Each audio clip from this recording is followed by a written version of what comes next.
Greetings everyone, Arcimedes here, and welcome back to another Brickfield LEGO video.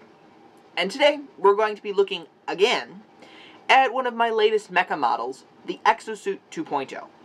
Now, some of you may have already seen this video. As you know, I've already posted a version of the Exosuit 2.0, and this will actually be the same model.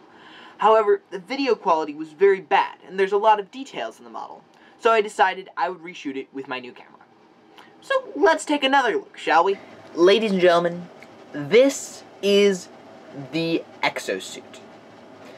Now, this model really doesn't particularly fit in my Thunderstrider universe. It's just more of a general representation of little hard suits that one might find in sci-fi novels and movies. In fact, I think it bears a strong resemblance to Obadiah Slane's mech, the Ironmonger from Iron Man.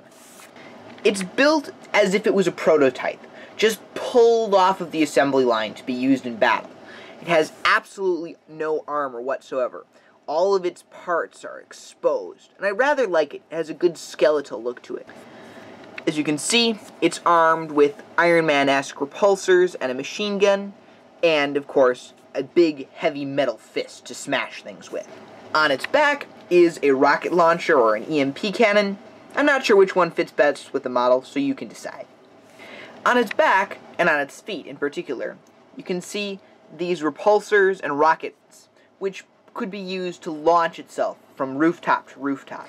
When I first started designing this model, I wasn't designing this model at all. I was originally going to build a tabletop strategy game.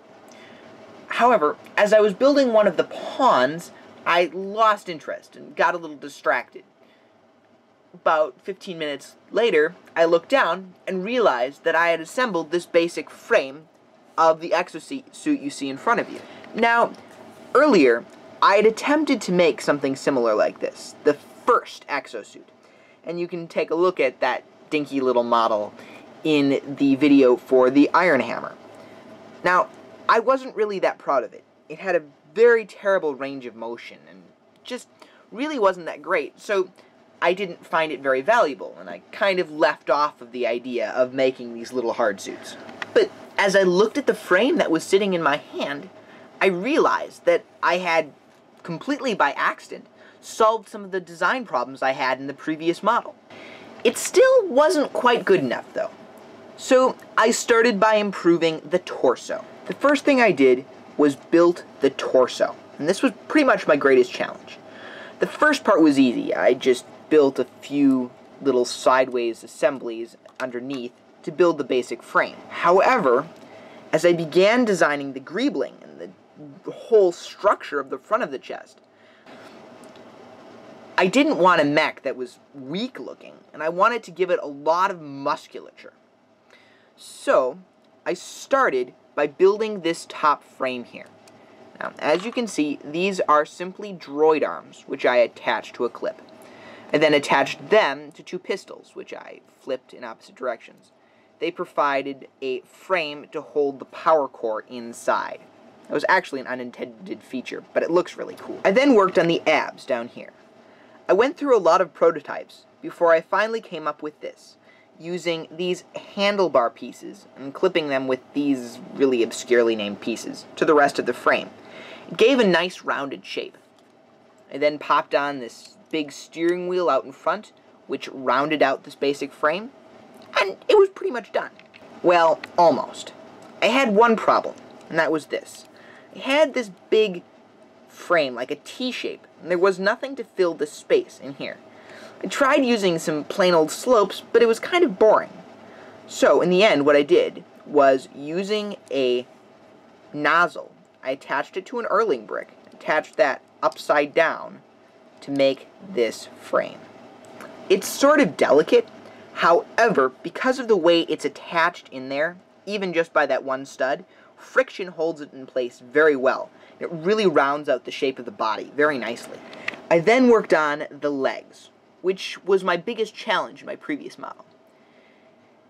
In the end, I used a 2x2 plate and a 3x2 plate, and attached them by means of a hinge. At the hip, I used a T-bar and attached it to a sideways builder. This provided that nice range of motion that I was lacking in the previous model. Surprised by my quick success, I moved on to the feet, which provided quite a challenge. In the end, after building a basic sideways foot base, I built the toes using this robot torso and robot arm, and I clipped it on using a clip brick on one side, and then to mimic the shape on the other side, I used a clip brick to clip the angle to the robot torso. It isn't the strongest set of feet, however, it curves nicely and really transitions well from the jackhammer greeble down to the floor. After completing the feet, I went back and did a little more greebling, and, on a whim, dropped this hose all the way down the leg and up to the nozzle I had attached previous in the rounding of the torso.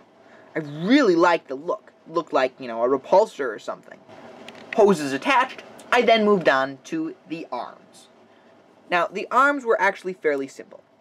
I chose to simply use a one-stud connection and a clip to make the movement on the shoulder, since it wouldn't have to carry much weight. I then built the same basic frame, 2x2 and 2x3 plates, for the arm, as I did the legs, and then worked on the greebling. The shoulder was by far the most part. Now, as you probably know, I'm kind of obsessed with shoulder armor and making it all look nice and flowy to the rest of the model. What I did was use robot arms and attached a T-bar in between them. Then from the T-bar, I attached another hose, which I ran down the arm to add another hand thruster. This also made the arms similar or congruent to the legs. Then I flipped it around and added the little EMP cannon / rocket launcher on the back, which was fairly simple. And that, everyone, is the Exosuit 2.0. I had a real lot of fun building this model, simply because I was just able to let my imagination run loose and just put everything together without really even thinking about it. I think it turned out very nicely. But now's the time to tell me what you think. I really hope you liked this model, and if you did, please comment, rate, or subscribe. If you didn't like this model, or thought there were some critiques to it, still, please comment, rate, and subscribe. I want to hear what you have to say would make this model, my videos, everything different and better. Well, ladies and gentlemen, I bid you all farewell. My name is Arcimedes36, and I'll see you next Sunday.